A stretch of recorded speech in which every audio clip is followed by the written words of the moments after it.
අපි මල්ටිලැටරල් ණය සේවාකරණයක් කරනවා, ඉන්ට්‍රස්ට් පේමන්ට් එකක් කරනවා, පොලිය ගෙවනවා අපි. හැබැයි අපි කැපිටල් එකට ණය සේවාකරණයක් කරන්නේ නැහැ. එතකොට අපි 2028 වෙදි ණය සේවාකරණය ආරම්භ කරන්න ඕනේ.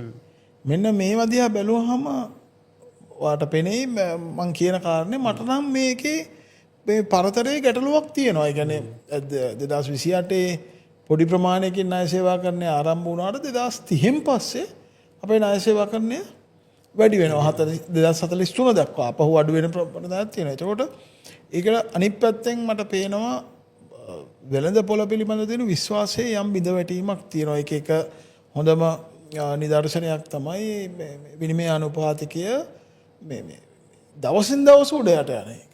ඒ කියන්නේ අනිකේ උඩයට යන එක මේ දන්නවද අපි ගිය සති දෙක තුනේ විතර දැක්කා එක දවසක 20ක් වැඩි වෙනවා. තව දවසක 18ක් අඩු වෙනවා. රුපියල් 2ක් උඩට යනවා. සත ගාණක් එහෙම මේ වෙන එකට වඩා ඒකට මේ විනිමය අනුපාතය මේ පාලනයක් කරන්නේ නැහැනේ. ඒකට ලැබීම් සහ ගෙවීම් අතර සහ විශ්වාසය මත තමයි ඒක රැඳෙන්නේ. ඒකට එතන ගැටලුවක් මට පේන්න තියෙනවා. සහ ආර්ථිකයේ වර්ධනය කොතනින්ද අපි ගන්නෙ? අපි ස්ටැබිලයිසේෂන් ප්‍රෝග්‍රෑම් එකේ ස්ථාවරත්ව IMF ප්‍රෝග්‍රෑම් එකේ ස්ථාවරත්වයට ගිහිල්ලා විතරක් අපි සතුට වෙනවද? අපි එතනින් එහාට යනවාද? දැන් අපි ස්ථාවරත්වයේ කරා. හැබැයි ස්ථාවරත්වය සම්පූර්ණයෙන් IMF එක විතරක් නෙවෙයි ගෙනාවේ. අර මම බොහෝ වෙලාවට ඉස්සර අපිට විපක්ෂයෙන් කියනවා මේ IMF ගිහිල්ලා ගොඩ ගියපු රටක් නෑ කියලා. ඉතින් ඒක ඇත්ත. IMF වැඩසටහනේ විතරක් හිටියොත් ගොඩ යන්නේ නෑ. ඒ එක තැනමනේ ඒක තියෙන්නේ. එතකොට ඒකෙන් ලැබෙන සහයෝගය අරගෙන ලෝකයෙන් ගන්න විශ්වාසය අරගෙන අපි වැඩේ කරන්න ඕනේ. අපි වැඩේ කරන්න ඕනේ. එතකොට ඒක ස්ථාවරත්වයටත් අපේ වැඩේ කරන්න ඕනේ. growth එකටත් අපේ වැඩේ කරන්න ඕනේ. ඒක මමත් කිව්වා දැන් IMF එක කියලා කියන්නේ නිකන් කන්සල්ටන්ට් කෙනෙක් වගේ. දැන් කන්සල්ටන්ට් ඇවිල්ලා රිපෝට් එකක් දෙන්නේ.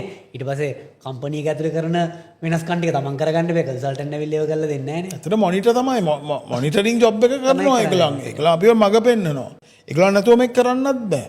ඒ දැන් අපි අපේ ආර්ථිකය හැඩගැහිමේ ප්‍රධාන සාධක කීපයක් තියෙනවා. ඇයි දැන් අපේ රට මේ කරප්ෂන් වල්නරබිලිටිස් වලට වැඩි රටක් හැටියට තමයි හඳුනාගත්තේ. ඒක හොඳ තැනක් නෙවෙයි. අපි ඒකට මේ අල්ලසා දූෂණය සම්බන්ධයෙන් පනත් කෙටුම්පත අරගෙන ආවා. ඊළඟට අපිට මූල්‍ය විනයක් තිබ්බ රටක් නෙවෙයි. අපි ඒකට ෆිස්කල් පොලිසි ඇක්ට් එක ගෙනාවා. රාජ්‍ය මූල්‍ය ප්‍රතිපත්ති එක. ඊළඟට අපිට ඩෙට් මැනේජ්මන්ට් ඇක්ට් එකක් තිබ්බේ නැහැ. අපි අරගෙන ආවා. අනික් එක මූලික වශයෙන් මම හිතනවා මේ සෙන්ට්‍රල් බැංක් ඉන්ඩිපෙන්ඩන්ස් එක. සෙන්ට්‍රල් බැංක් ඉන්ඩිපෙන්ඩන්ස් එක. අතිශය වෙනදා රජය මුදල් අමාත්‍යාංශයේ ලේකම්වරයා සෙන්ට්‍රල් බැංක් බෝඩ් එකේ නිත්‍ය සමාජිකයෙක් කරලා රජයේ අවශ්‍යතාවය සෙන්ට්‍රල් බැංක් එක හරහා ඉටු කරගන්න. ඒ කියන්නේ මේ මුදල් ප්‍රතිපත්තියටත් රජය මැදිහත් වෙනවා.